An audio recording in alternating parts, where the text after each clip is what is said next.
tuned into the truth frequency. We are TFR. Truth Frequency Radio. And Og came, who had been spared from the giants that died in the deluge, and had ridden protected upon the top of the ark, and sustained with food by Noah, not being spared through high righteousness, but that the inhabitants of the world might see the power of the Lord, and say, were there not giants who in the first times rebelled against the Lord of the world, and perished from off of the earth? Welcome, friends. I'm your host, Zen Garcia. This is Secrets Revealed here on Truth Frequency Radio, and I thank all of you readers, listeners, viewers from across America and around the world for joining me this evening. I appreciate your fellowship and am just thrilled to have your attention and to be able to share time and discussion. This evening, I'm going to be talking about and covering in greater detail. This will be a second in the series that I started last night in speaking about the fallen angels, the giants, Og, and also specifically Goliath. And I'll be covering this evening from the flood onward. And last night, if you did not catch the show, I began with the war in heaven and the incursion of Lucifer and the rebel angels, their fall from grace, and then going into the beguilement of Eve, its connections to the enmity between the seed lines, and then the seed line, the enmity between the seed of the serpent and the seed of the woman, going forth from the garden to what was the flood, and how it was that Enoch was translated, taking as witness to bear and also to transcribe and to write down the story of the Watchers and their rebellions and the judgments that were brought upon their children, and how that led to what we see as the decimation of the giants prior to and during what was the 40 days of rain leading up to the destruction of all flesh, that we see there in that particular time period what plays out in the lost book of King Og of Bashan with the Rephaim Wars, the 100,000 giant wars. And that is a very interesting story if you're not familiar with what I am talking about. Gary Wayne and I have covered that in great detail. Unfortunately, those shows have been banned off of YouTube. I did upload a couple of them on, I forget the platform, Metacafe, I think. Yeah. But if you just search 100,000 Giant War, perhaps you will be able to find it. But I will try to place them somewhere else. And because I know a lot of people ask me about them even now, those of you that have been privy to view that information and to hear the shows that Gary and I have done in covering that aspect of the story, because it's very interesting and it's an intriguing read, to say the least. And so there is Gary and I did a show not long ago called the Rephaim Wars, where we talked about that, but in less detail so that it wouldn't get flagged. and banned. And for whatever reason, um, they are not wanting that information out. And so that should intrigue you all the more and make you want to maybe learn a little bit more, understand a little bit more about what I will be covering and talking about this evening. And we'll begin with the story of what is revealed in the quotation that I started the show with, the Targum of Jonathan, Genesis chapter 14, which is excluded from the King James Version of the Bible. Even though there is mention of Og within the scriptures of the King James, it does not specify, as it does in the Aramaic Targum, how it was that he survived the flood. And there is other confirming witness to this particular story. You can find mention of it in the legends of the patriarchs and the prophets, as well as in the Perk de Rabbi Eleazar, which are two of my most favorite reference books. They're very ancient. They go back to early first century, second century BC. Um, and they are, when read and studied in thorough manner, they add to and provide great detail on what is not given in a lot of the modern English translations about the story of the biblical narrative and the different individuals that make up the whole story of Israel and how Israel became the chosen people of God. But we see in Numbers chapter 21, it mentions and says of Og, and they turned and went up by the way of Bashan, and Og, the king of Bashan, went out against them, he and all his people, to battle Edrei. And there's further, mentioned several different places of Og and his brother Sihon, who are two of the giant kings that came out to fight against Israel. And it says of them that, Og was one of the last remnant. Um,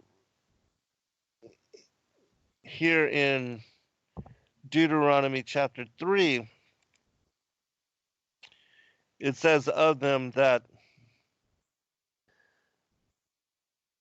so the Lord our God delivered into our hands Og, also the king of Bashan, and all his people, and we smote him until none was left to him remaining. And we took all his cities, which there were 60. At that time there was not a city which we took not from them, 80 cities, all the region of Argob, the kingdom of Og in Bashan, all the cities of the plain, all of Gilead, all of Bashan, unto Salshah and Edrei, the cities of the kingdom of Og in Bashan. For only Og, king of Bashan, remained of the remnant of giants. Behold, his bedstead was a bedstead of iron. Is it not in Rabbath of the children of Ammon? 9 cubits was the length thereof, and 4 cubits the breadth of it, after the cubit of a man. And the rest of Gilead and all Bashan, being the kingdom of Og, gave I unto the half tribe of Manasseh, all the region of Argob, with all Bashan, which was called the land of giants. And so we see that this is found within the scriptures. And then if you look at the book of Jasher, there's also mention of how it was that Moshe and the Israelites, when they encountered Og and his people and Sihon and the other giants that came out to make war with him, how it was that they slaughtered them, and how it was that Og was killed in battle by Moshe. And I will go into that, but first we're gonna cover, you know, and elaborate on how he survived the flood. And as I said, you can find confirming witness to what I read in the Targum in the Perk D. Rabbi Eleazar, which is spelt Pirkede, Rabbi Rabbi, Eleazar Leeleazar.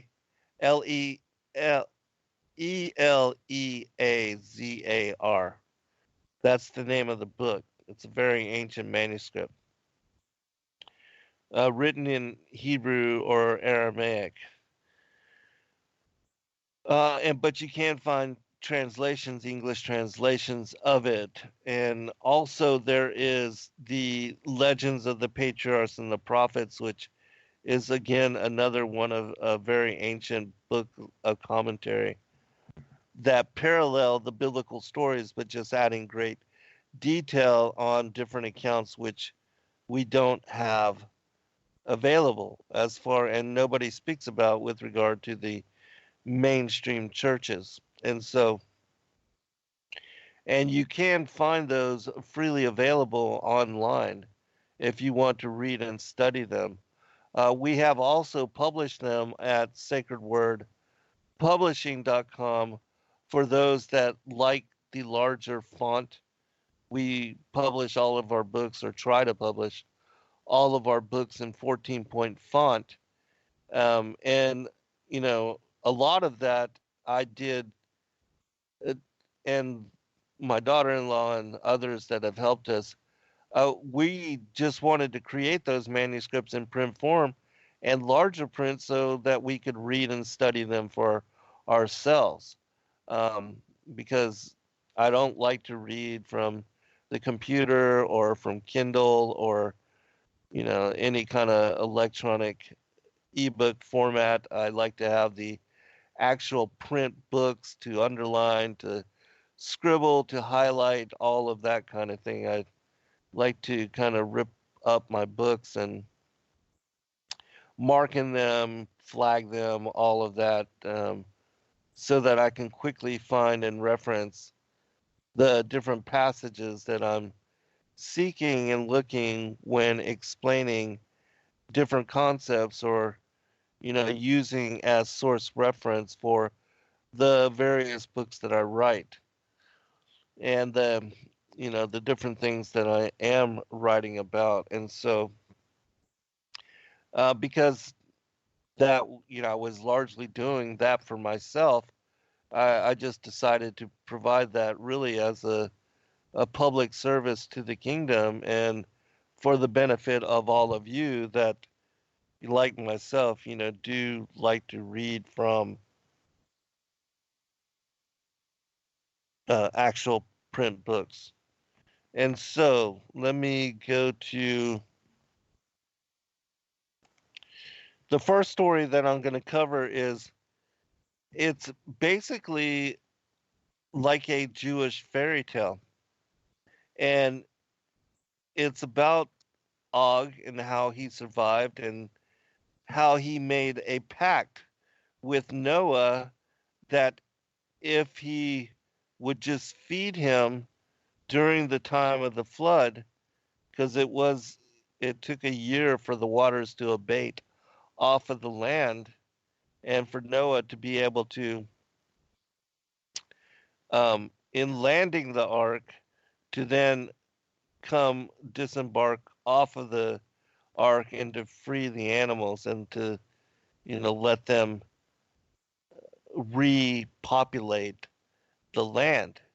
And so Og, who would have died during that time, he was basically riding atop of the ark and refused to, you know, uh, to get off or to allow himself to be drowned. And Noah, he made a pact to help Noah and his descendants to rebuild the earth after the waters abated.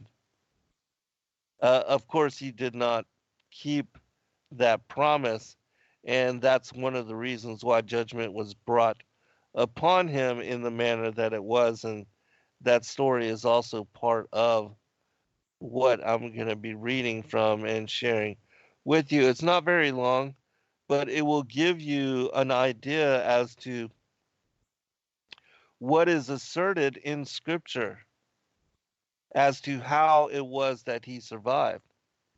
And even though this is considered to be maybe fairy tale or legend or even maybe like a child's story, still, in my opinion, when examining the ancient manuscripts, you find that it is based upon truth and that there is evidence being actually that you can, find confirmation of this in the ancient commentaries.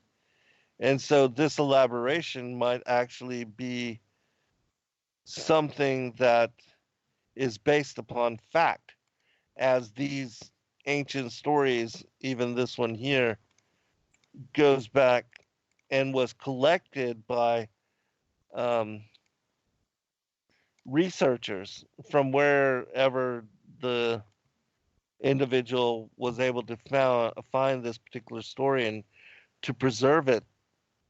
It is included in, a book of Jewish myths and legends. So I'm going to read this, and then we'll go into, um, as far as the wars between Israel and the giants in Canaan after the Exodus. The title of the story is The Giant of the Flood. It says, just before the world was drowned, all the animals gathered in front of the ark, and Father Noah carefully inspected them. And a comment on that as well. For those that don't know how the animals were compliant, Noah first held the garments of power that were created for Adam and Eve and given to them, of which the person wearing them was given authority and power over all of the animals so that they would remain docile and heed the instructions of that individual. And so that was one aspect of how it was that they remained docile. But the other aspect is that the angels brought them and gathered them up for Noah. It wasn't he who went out and 2 by 2 or 7 clean pairs of animals gathered them for entrance and to be held within the belly of the ark in one of the 3 stories of the ark.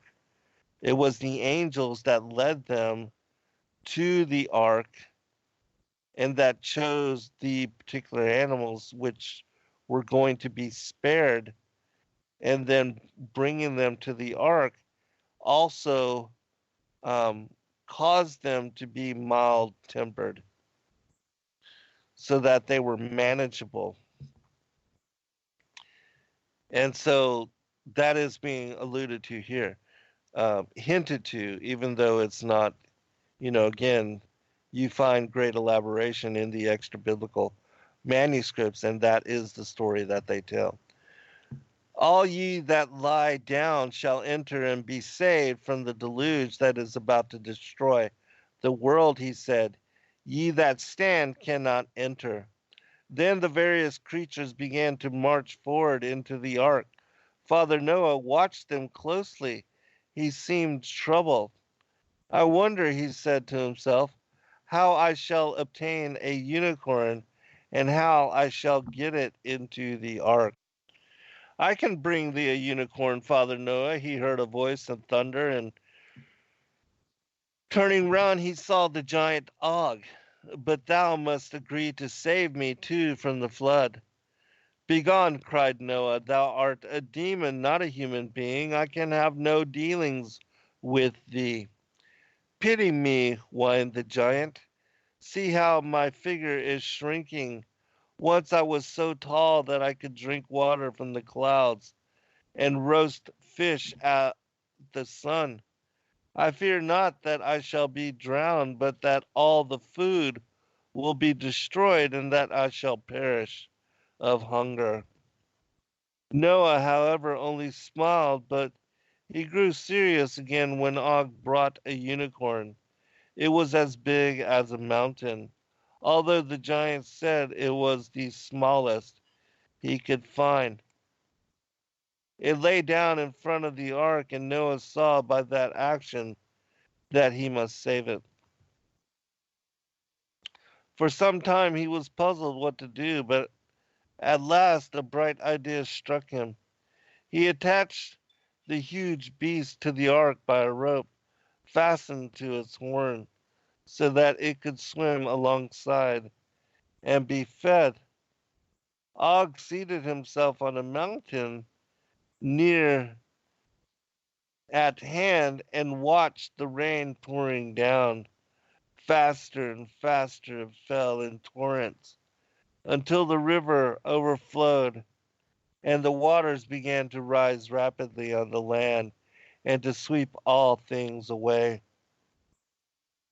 Father Noah stood gloomily before the door of the ark until the water reached his neck. Then it swept him inside. The door closed with a bang, and the ark rose gallantly on the flood and began to move along. The unicorn swam alongside, and as it passed, Og the giant jumped on to its back. See, Father Noah, he cried with a huge chuckle, you will have to save me after all. I will snatch all the food you put through the window for the unicorn. Noah saw that it was useless to argue with Og, who might indeed sink the ark with his tremendous strength. I will make a bargain with thee, he shouted from a window.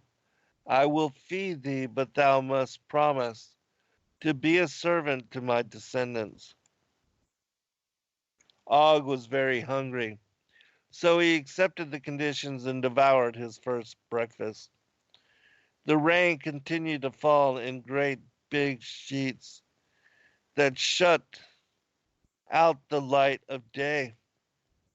Inside the ark, however, all was bright and cheerful, for Noah had collected the most precious of the stones of the earth and had used them for the windows. Their radiance illumined the whole of the 3 stories in the ark. Some of the animals were troublesome, and Noah got no sleep at all. The lion had a bad attack of fever, and a corner of bird slept the whole time. This was the phoenix. Wake up, said Noah one day. It is feeding time. Thank you, returned the bird. I saw thou wert busy, Father Noah, so I would not trouble thee. Thou art a good bird, said Noah, much touched. Therefore thou shalt never die.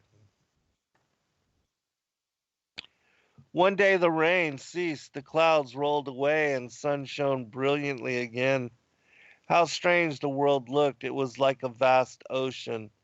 Nothing but water could be seen anywhere, and only one or two of the highest mountaintops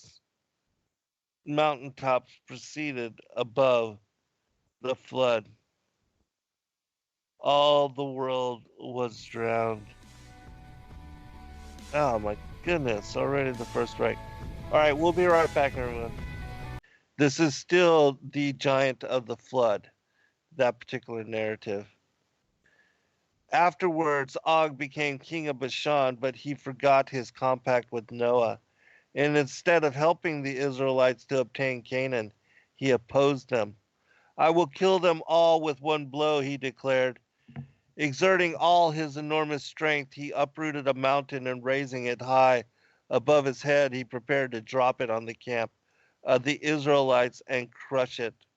But a wonderful thing happened. The mountain was full of grasshoppers and ants who had bored millions of tiny holes into it. And when King Og raised the great mass, it crumbled in his hands and fell over his head and round his neck like a collar. He tried to pull it off, but his teeth became entangled in the mass. As he danced about in rage and pain, Moses, the leader of the Israelites, approached him. Moses was a tiny man compared with Og. He was only 10 ells high, and he carried with him a sword of the same length. With a mighty effort, he jumped 10 ells into the air, and raising the sword, he managed to strike the giant on the ankle and to wound him mortally. Thus, after many years, did the terrible giant of the flood perish for breaking his word to Father Noah. Okay, I'm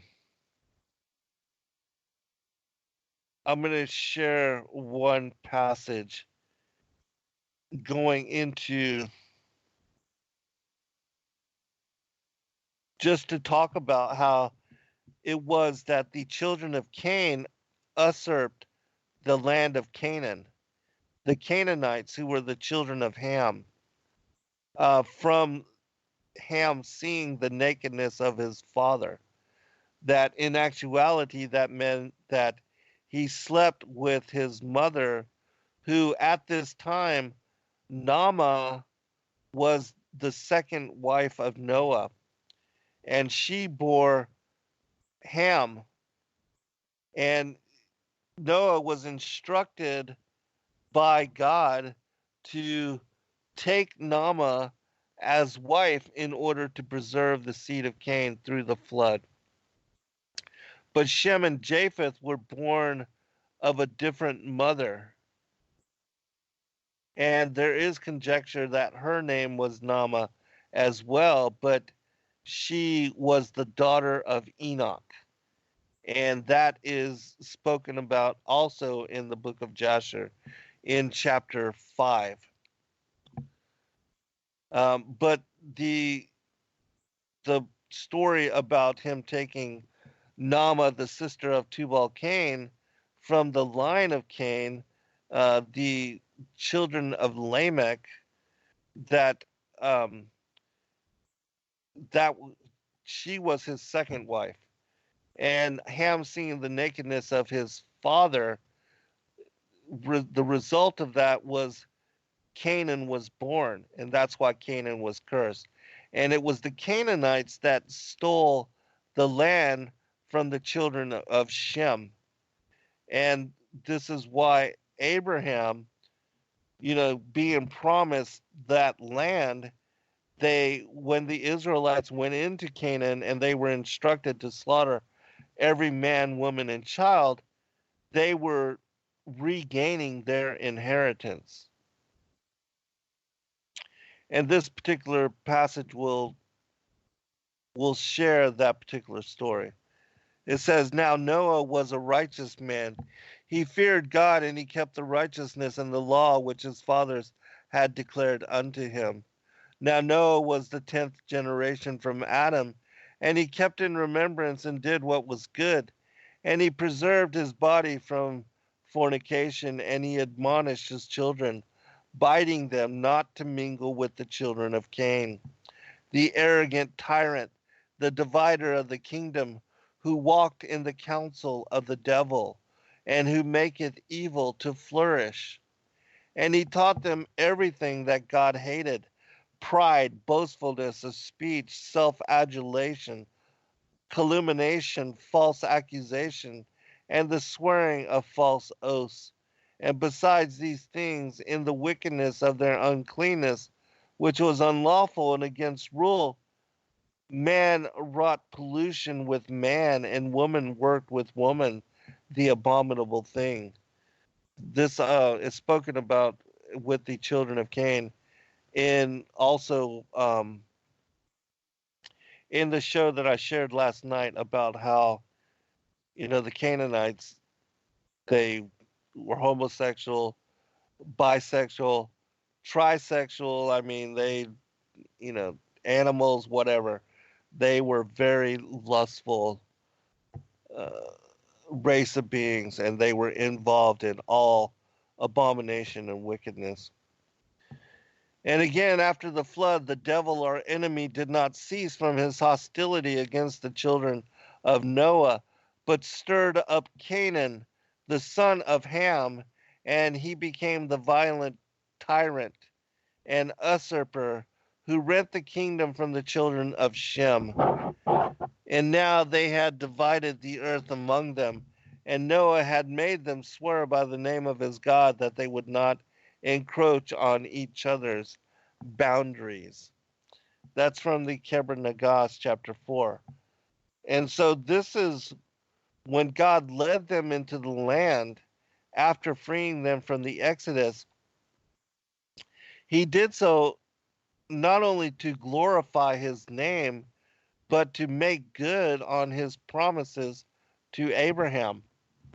That he promised Abraham that if he would leave Babylon and the worship of false idols, that he would covenant with him, and through circumcision and the shedding of blood as a requittance and a remission of sins, which is, Christ was offered in the same manner, as Abraham was instructed to also offer up Isaac, but, that he was stopped from making such sacrifice, that God in the same way offered up his own son to rectify the fall and to um, redeem us from the temptation of the garden.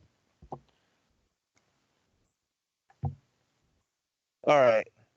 And so many of you are aware of how it is in Numbers and also in Deuteronomy that we get the story of the spies being sent into the land. But even before that, we have Og coming out to war with the Israelites. But we'll go to Numbers chapter 13. And this is what it says of the people that are in that land, because they are the giants, the sons of Anak. Nevertheless, the people be strong that dwell in the land, and the cities are walled and very great. And moreover, we saw the children of Anak there. The Amalekites dwell in the land of the south, and the Hittites and the Jebusites and the Amorites dwell in the mountains, and the Canaanites dwell by the sea and by the coast of Jordan. And Caleb stilled the people before Moses and said, let us go up at once and possess it, for we are well able to overcome it. But the men that went up with him said, we be not able to go up against the people, for they are stronger than we. And they brought up an evil report of the land which they had searched unto the children of Israel, saying, the land through which we have gone to search it is a land that eateth up the inhabitants thereof, meaning that they were cannibals. And all the people that we saw in it are men of great stature. And there we saw the giants, the sons of Anak, which come of the giants, and we were in our own sight as grasshoppers, and we were in their sight. And so, they're basically saying that the giants live there. They're cannibals, and we can't go up against them. We don't even reach up to their ankles. How are we gonna, kill and fight and go against them? But God had told Joshua and Caleb and encouraged the Israelites that just as he freed them from the bondage of Egypt to not be concerned with the giants, that he would bring them um, and give their lands to the Israelites if they just trusted and believed, which it was difficult for them because of the stature of the giants in that land. But, seeing all the miracles that God wrought for them, they should have trusted, but still were scared. And so just a few more passages and then we'll go into the story of Og coming out to war with them. And then I'll confirm what I had read in the last portion of that, the giant of the flood, to show you that even though, yes, it's a fairy tale and a legend, that there is still truth connected to what was revealed within it. In Deuteronomy 2, it says, the Emim dwelt there in times past, a people great and many and tall as the Anakim, who also were accounted giants as the Anakim. But the Moabites called them Emim. The Horim also dwelt in Seir before time. But the children of Esau succeeded them when they had destroyed them from before them, and dwelt in their stead as Israel did unto the land of his possession, which the Lord gave unto them. That also was accounted a land of giants. Giants dwelt therein in old time. And the Ammonites called them Zamzummim, a people great and many and tall as the Anakim. But the Lord destroyed them before them, and they succeeded them and dwelt in their stead. As he did in the children of Esau who dwelt in Seir, when he destroyed the Horim from before them, and they succeeded them, and dwelt in their stead even unto this day.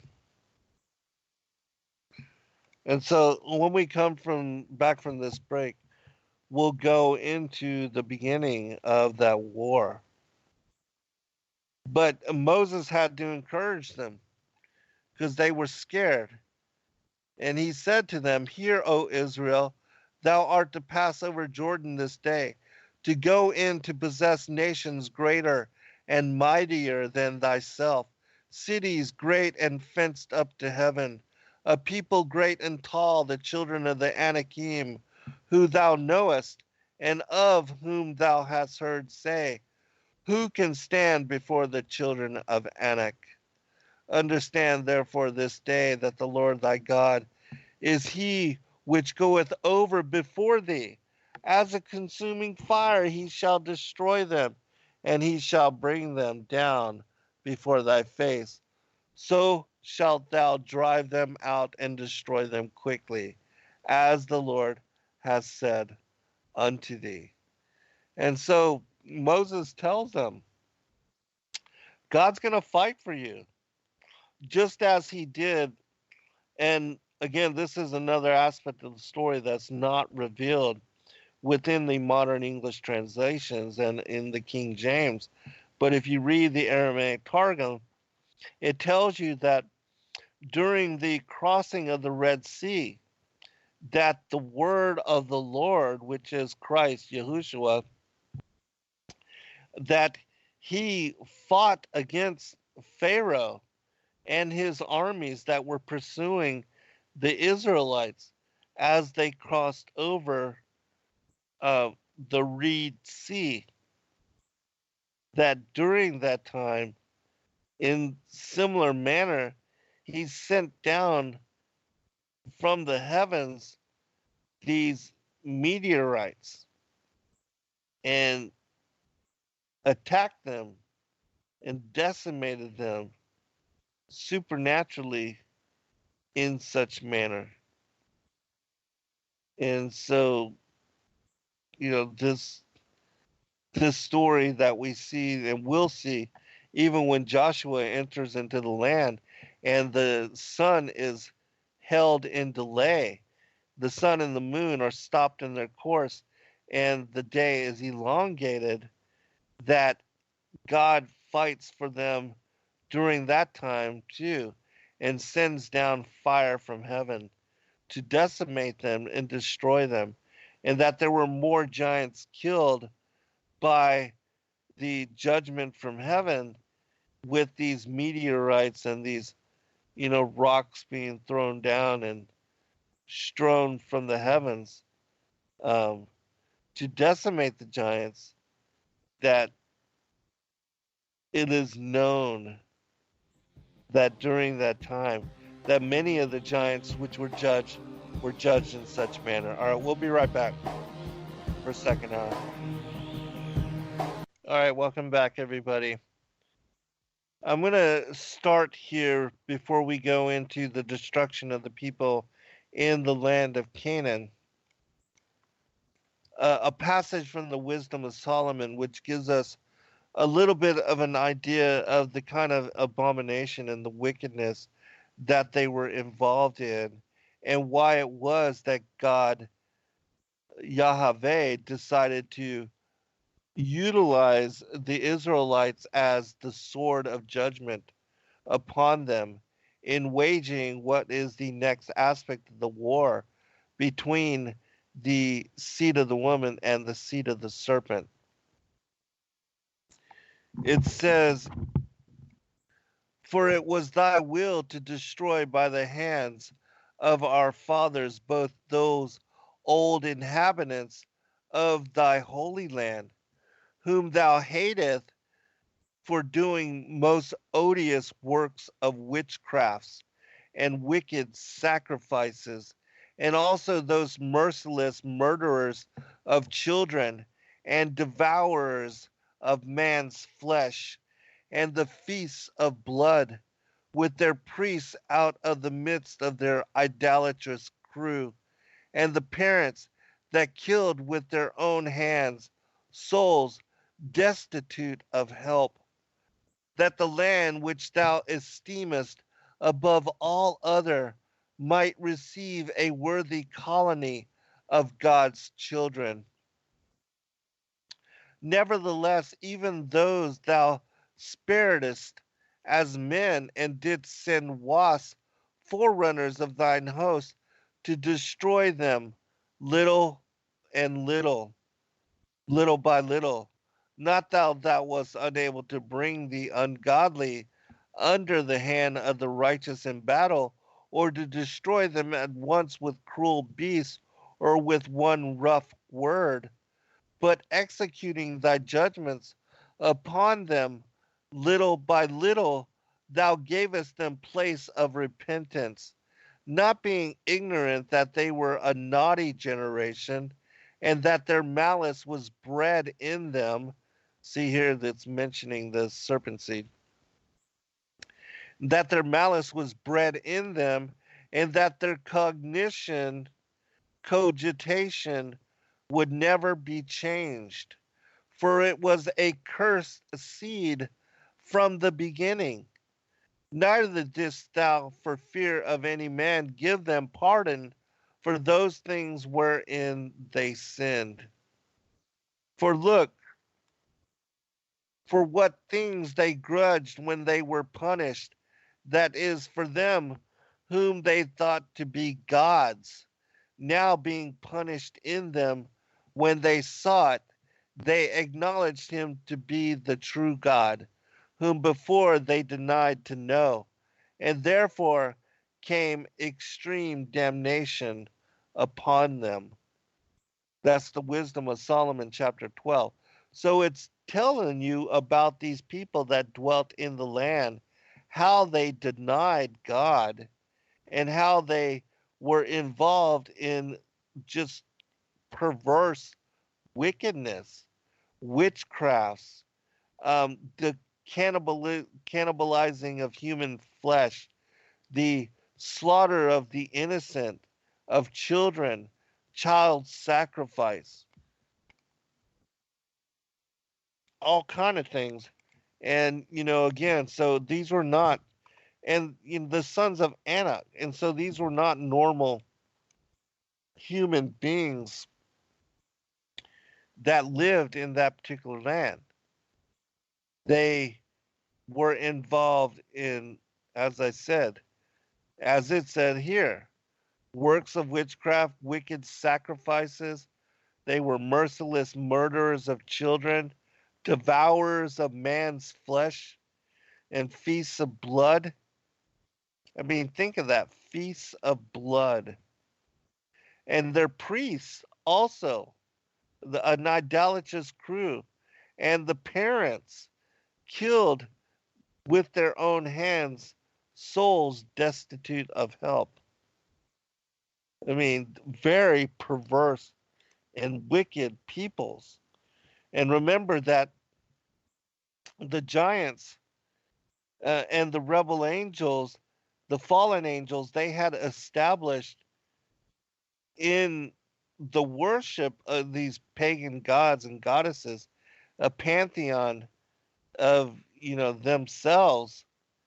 They established worship with ritualized blood sacrifice and offerings and cannibalism and witchcraft and all these different things. That's why the priests were also involved in doing the same thing. They had made such worship a holy act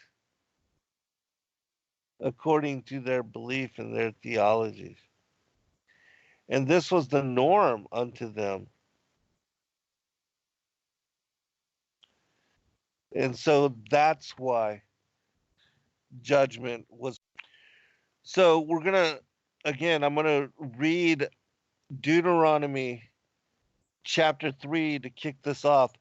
But then I'm going to go to the book of Jasher and read the account there, because it gives you greater detail on how Og was killed, whereas this is mostly excluded from the King James Version of the Bible. Yet destroyed I the Amorite before them, whose height was like the height of the cedars, and he was strong as the oaks. And yet I destroyed his fruit from above, and his roots from beneath. Also I brought you up from the land of Egypt, and led you 40 years through the wilderness, to possess the land of the Amorite.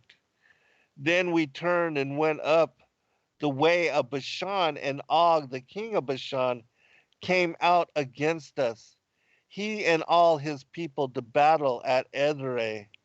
So the Lord our God delivered him into our hands. Og also, the king of Bashan, and all his people, and we smote him until none was left to him remaining. So from there, now I'm going to go into the book. It says this: And the children of Israel turned and went up by the way of Bashan to the land of Og, king of Bashan.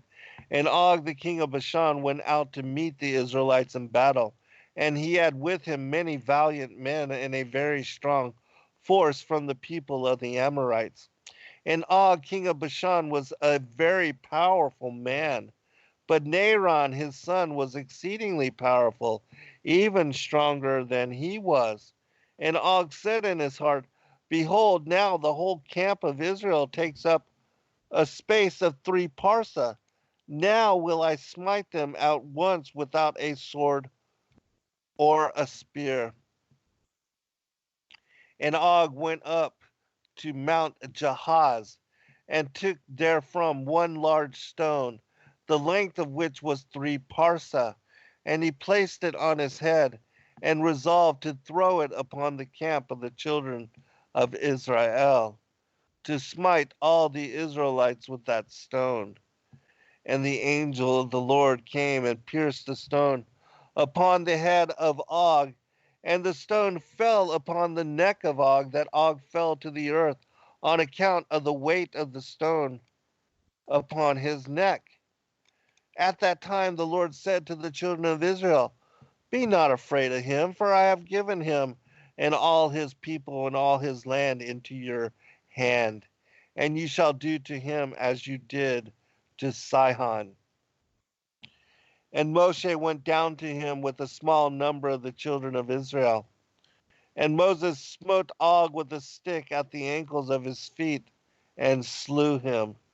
The children of Israel afterward pursued the children of Og and all his people, and they beat and destroyed them till there was no remnant left of them. Moses afterwards sent some of the children of Israel to spy out Jazer, and Jazer was a very famous city. And the spies went to Jazer and explored it. And the spies trusted in the Lord, and they fought against the men of Jazer.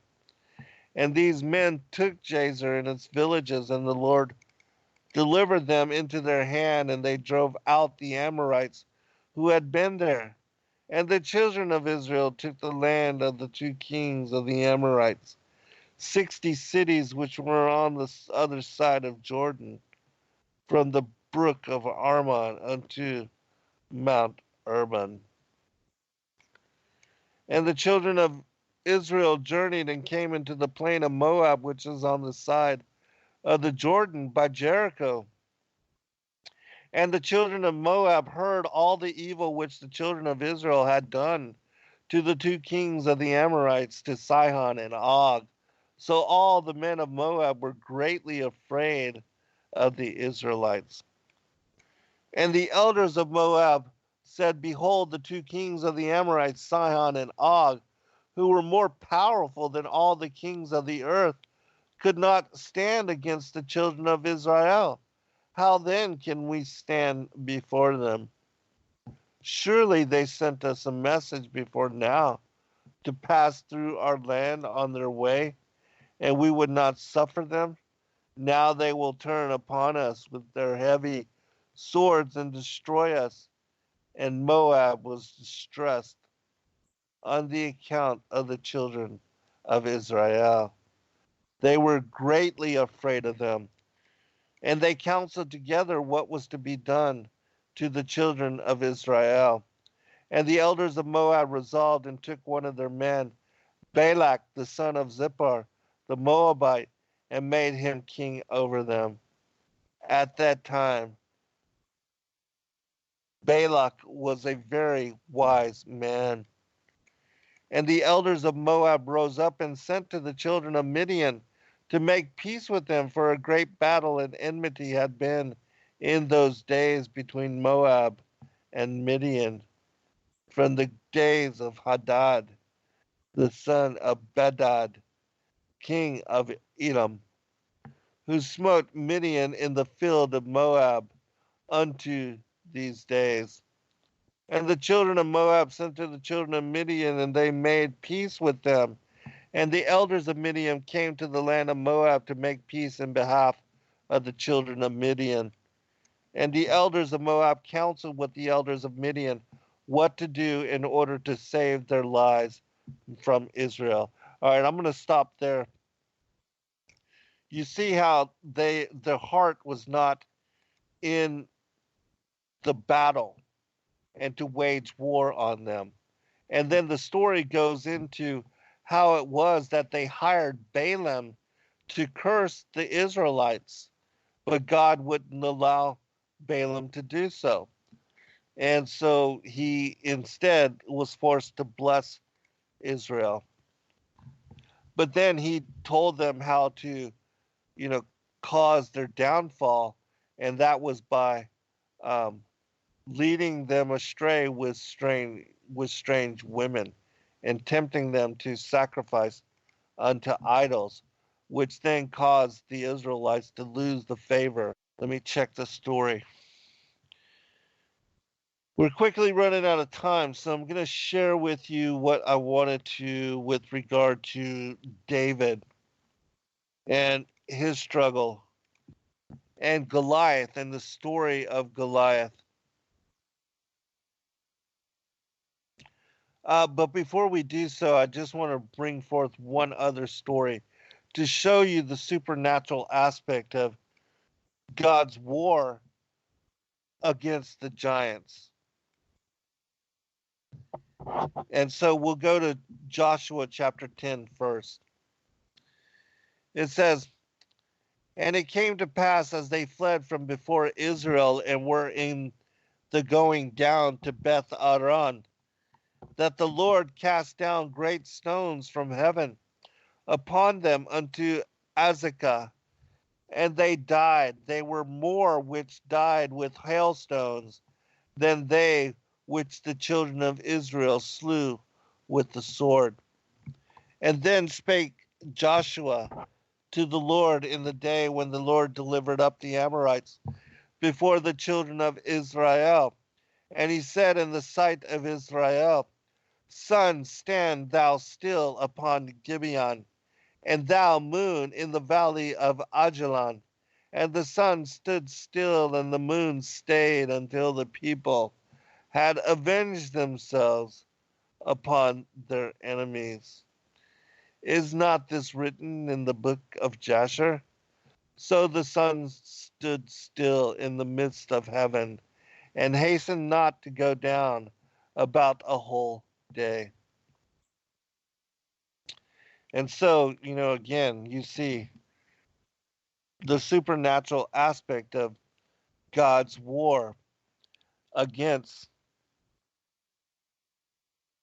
um, Og, Sihon, the Amalekites, the Jebusites, the Zamzumines, all of the giant tribes that were dwelling in that particular land. And then we see that later the story of the war between the Israelites and the giants continued with the Philistines. And that, just as they had killed Samson as part of this war, now Israel wanted a king to be above them, and instead of trusting in God to be their king, they wanted a human king. And so Samuel was basically forced to appoint Saul as the king of the Israelites. But what is interesting about the story of David and Goliath is that the background story of that particular war goes back to the time when Goliath, before he began to taunt the Israelites during the 40 days, when, basically he was making a laughing stock out of them and boasting of their superiority, the superiority of their god Dagon. But the reason Og was belittling the Israelites is because Saul, who was king over the Israelites at that time, was there when Phineas, the high priest, and I forget the name of the other one, but the two children of, was it Samuel? I can't remember. But the two children of the high priest, um, and I'm not sure if it was Samuel or high priest before them. But anyways, they were killed, and the Ark of the Covenant was taken from them. And Saul was there with them, and he ran like a coward. And so Goliath, who took the ark and took it to the temple of Dagon, he recognized Saul as the king of the Israelites, and that's why he kept bringing up the fact that he had ran from him previously. And so David was given a dream he had seen in a vision before he entered into the camp. And before he had visited the battleground, and he saw this giant taunting his people and mocking his God. And God had already told him that he was going to kill the great adversary of Israel, and that God was going to stand with him, just as he had stood with him when his flocks were attacked by the lions and the bears, and that David had fended them off. And in the same way, David was being stood up to fend off Goliath from the sheep of Israel. And whereas Saul failed as their king to be a good shepherd, David would rent the kingdom from Saul. And in this battle, he would be proven worthy, and he would become the hero of the Israelites. And so I'm going to read that story first. And then we'll go into the story of where David was made champion. Okay, you can find this in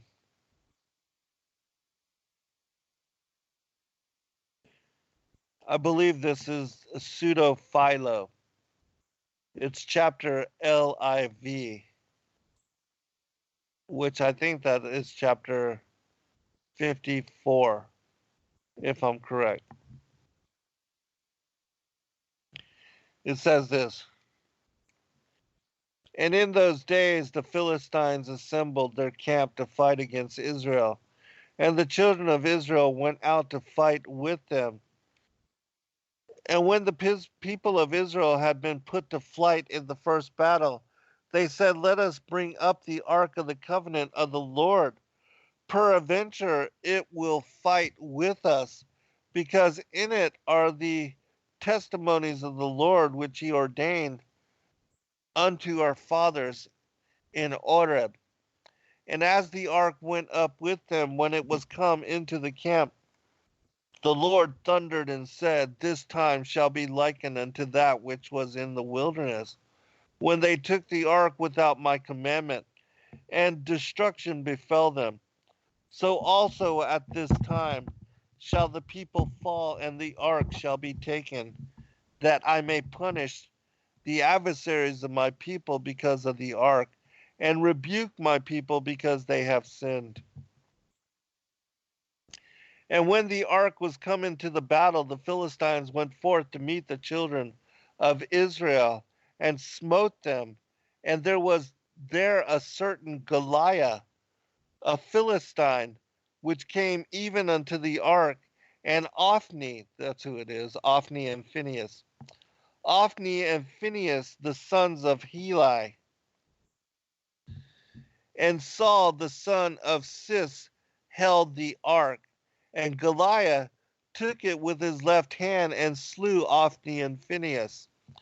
But Saul, because he was light on his feet, fled from before him, and he rent his clothes and put ashes on his head, and came unto Heli the high priest.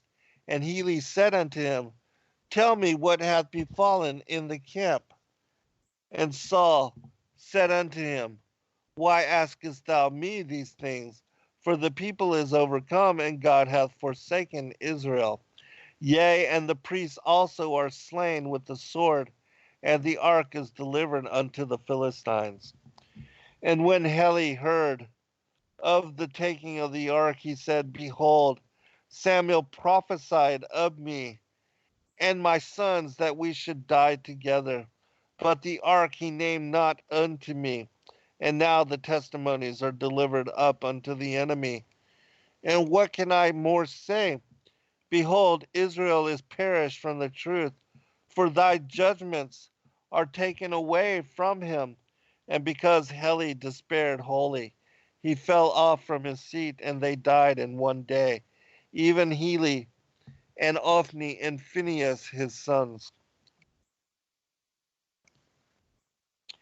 And Heli's son's wife sat and travailed, and when she heard these things, all her bowels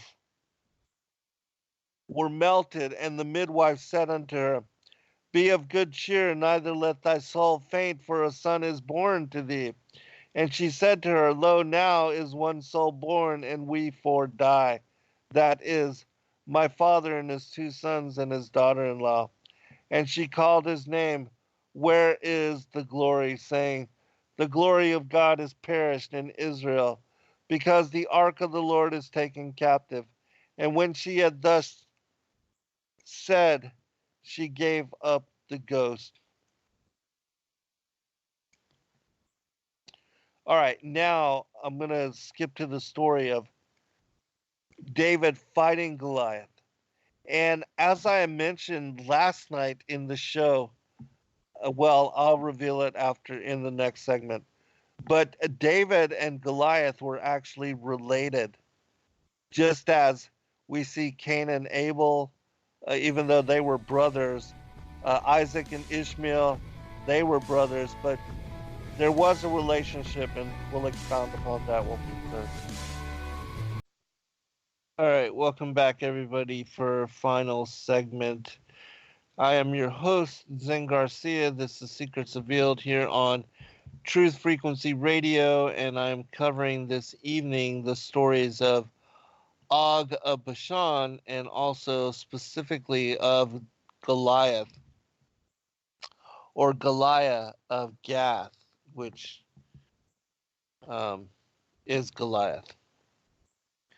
And so I was reading about how Goliath first encountered Saul, and he had killed Ophni and Phinehas, the priests that were protecting the Ark of the Covenant, and that Saul was also there and ran like a chicken. And so when Goliath recognized him, he was mocking Saul and mocking Israel. And so I'm going to share with you the story of David. And as I said, that he is related, that we, looking back, you see that Orpah and Naomi, that they were sisters, and that one was from where the bloodlines of Goliath came from, and the other is from where David's ancestors came from. And so they were related in some manner, according to the story. And I'm just sharing, what is said upon this, but I'll read it and then we'll comment. And after these things, the Philistines came to fight against Israel. And David was returned to the wilderness to feed his sheep. And the Midianites came and would have taken his sheep. And he came down unto them and fought against them, and slew of them 15,000 men. This is the first battle that David fought, being in the wilderness. And there came a man out of the camp of the Philistines by name Goliath. And he looked upon Saul and upon Israel and said, Art not thou Saul, which fleetest before me when I took the ark from you and slew your priests? And now that thou reignest, wilt thou come down unto me like a man and a king and fight against us? If not, I will come unto thee and will cause thee to be taken captive, and thy people to serve our gods. And when Saul and Israel heard that, they feared greatly. And the Philistines said, according to the number of the days wherein Israel feasted, when they received the law in the wilderness, even 40 days, I will reproach them, and after that I will fight with them. And it came to pass when the 40 days were fulfilled, and David was come to see the battle of his brethren, that he heard the words which the Philistines spake, and said, is this peradventure the time whereof God said unto me, I will deliver the adversary of my people into thy hand by stones? And Saul heard these words, and sent and took him, and said, what was the speech which thou spakest unto the people? And David said, fear not, O king, for I will go and fight against the Philistine, and God will take away the hatred and the reproach from Israel. And David went forth and took stones and wrote upon them the names of his fathers, Abraham, Isaac, and Jacob, Moshe and Aaron, and his own name, and the name of the most mighty. And God sent Serviel, the angel that is over strength. And David went forth unto Goliath, and said unto him, hear a word before thou diest. Were not the two women of whom thou and I were born sisters? And thy mother was Orpah, and my mother was Ruth. And Orpah chose for herself the gods of the Philistines, and went after them. But Ruth chose for herself the ways of the most mighty, and walked in them. And now thou and thy brethren are born of Orpah, and as thou art arisen this day, and come to lay Israel waste, behold, I also that am born of thy kindred, am come to avenge my people. For thy three brethren also shall fall unto my hands after thy death. And then shall ye say unto your mother, he that was born of thy sister hath not spared us. And David put a stone in his sling, and smote the Philistine in his forehead, and ran upon him, and drew his sword out of his sheath, and took his head from him.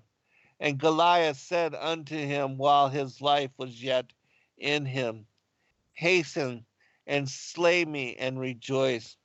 And David said unto him, before thou diest, open thine eyes and behold thy slayer which hath killed thee. And the Philistine looked and saw the angel, and said, thou hast not killed me by thyself, but he that was with thee, whose form is not as the form of a man. And then David took his head from him. And the angel of the Lord lifted up the face of David, and no man knew him. And when Saul saw David, he asked him who he was, and there was no man that knew him who he was. And so, you know, you see that from the book of Jasher, you get kind of a, entirely different story. And you get these extra details. Like, if you read in the different translations of the Targum, also you get, these greater details. And so now, with the final portion of this show, I'm going to reveal to you the story of the names of Goliath's brothers. And the one that is not named in the King James version of the Bible, so that you will know. And then this will be in the public record. And it also tells you who slew them. And you can tell that these giants were also the brothers of Goliath because they are in similarity, 6-fingered, 6 toes like him. It says, and it came to pass after this that there was again a battle with the Philistines at Gob. And then Sibbeshai the Hushite slew Saph, which was of the sons of the giant. And there was again a battle in Gob with the Philistines, where Elhanan, the son of Yarorigam, a Bethlehemite, slew the brother of Goliath, the Gittite, the staff of whose spear was like a weaver's beam.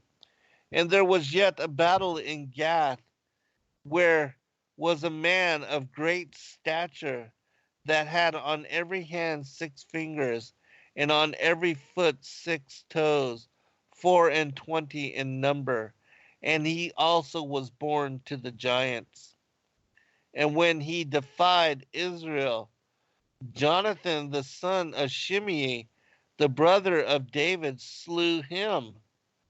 These 4 were born to the giant in Gath, and fell by the hand of David, and by the hand of his servants. And Benaiah, the son of Jehoiada, the son of a valiant man of Kabzeel, who had done many acts, he slew 2 lion-like men of Moab. He went down also and slew a lion in the midst of a pit in time of snow. That story you can find in a book called "And It Came to Pass," which is a story of the heroic and the tales, the legends of both King David and Solomon. But I'm going to share with you really quickly before we get to the end this story of Yishbi. His name is Yishbi the giant, and he was the other brother that is not named. In this case, not by David, but by, I believe it was Joab or Benaiah. Maybe it was the same. Well, we'll see when we read the story, but I'll share it with you. This is from the book that I just mentioned, As It Comes to Pass. One day, David saddled his horse and went out with his bow and quiver to hunt in the forest near the border of the Philistines. He found a gazelle and closed after it and shot arrows at it, but he could not catch it, for it avoided him again and again and escaped. And David was drawn after it beyond the border and came to the region of the Philistines on the border of Gath. And he was greatly wearied by his hunting. And there in a field was a Philistine warrior whose name was Yishbi, the brother of that Goliath whom David slew. He too was of the offspring of the giants of old time, big and lofty, like his brother. And like him, heavily armed. When he saw David, he said, "Have I found thee, O thou slayer of my brother?" And he seized him and pulled him down from his horse. Hold on, I gotta.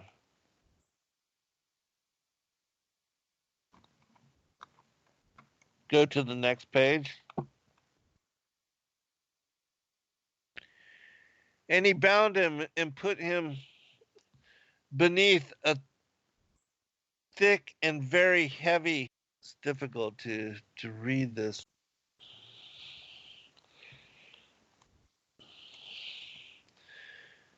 A beam from the winepress. Let me make sure I got the right page first. Yeah, I'm pretty sure. Okay. Trying to read this. This is a photograph of the page.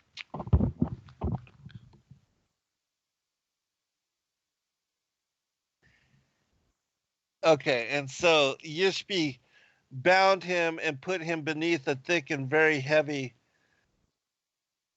laden beam from the winepress and sat upon the beam. And God wrought a miracle for David. The earth sank beneath him, and the beam did not touch him or do harm to him. Now the horse on which David had been riding ran homeward, rushing like the wind, leaping and crying and snorting and sweating from fright. It was the 6th day of the week. It was entering into the Sabbath. And Abishai, Abishai,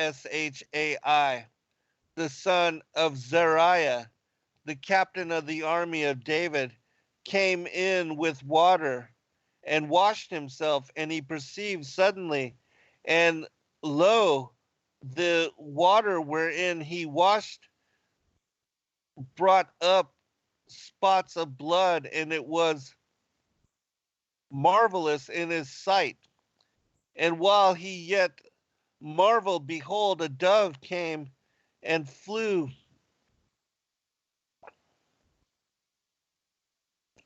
toward to and fro above his head, beating with its wings and motioning. And while he yet wondered what this might mean, behold, the king's horse gave out a loud and whine, winnowing, and Abishai lifted up his eyes and saw the king's horse with loosened saddle running to and fro beyond the river, as though it were possessed. And Abishai trembled and said, some great evil has befallen the king. And he put on his shirt and went in haste unto the king's horse. And behold, the king was not yet returned from the hunting, and already the day was almost spent. And he was greatly anxious, and he exited his servants and said, bring hither the king's horse at once.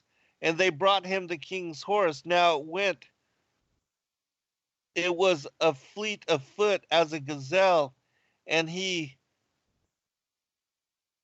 mounted it and rode into the open country, and he found the tracks of David and the tracks of the gazelle, and he flew like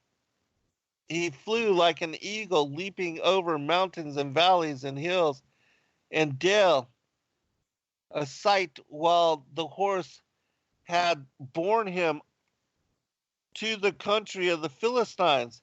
As he sped on the way, still the horse, still some distance from Gath. See there thy mother's corpse. Oh, I think I'm missing a page. 1 second. Let me check to make sure that I downloaded all the pages. And if I don't have all the pages, I'll just tell you the story. Okay, here are some other ones. Let me see if this is, and if I should have enough time. If I don't, I'll just tell you the fullness of the story. Okay, I think this is the other page that I'm missing. I'm missing one page, so I'm not going to be able to read the full story. I don't know why it is, but what I'll do is I'll just share it at another time. But basically, what happens is Abishai is taken to where David is being held captive by Yishbi. And on the road to saving David, he encounters Orpah, the mother of Goliath and his brothers, and she tries to kill Abishai by throwing a dart at him. And he catches it and throws it back at her and kills her. And then when he goes to and encounters Yishbi, Yishbi is about to kill David, and he tells Yishbi the story of how he had killed his mother Orpah. So, and that demoralizes him and concerns him greatly, so much so that he goes to check up on his mother, and David is spared. And then Abishai gets David, frees him from his bondage, and takes him back to his land and saves him from the Philistines, and also from Yishbi, who is the brother of Goliath. And so then afterwards, because David almost lost his life to Yishbi, they no longer let David go forth in battle, and they tell him to remain behind and to allow the other, because he's getting older and a little bit slower, they basically talk him out of going to war anymore. And that is revealed in the scriptures as well. And so you have the names of the brothers of Goliath is Ishbin-Bob, Ishbin-Kenob, or something of that nature, Saf, Yishbi, and I forget the other names. I just shared them with you, and so, but you can read of them in 2 Samuel.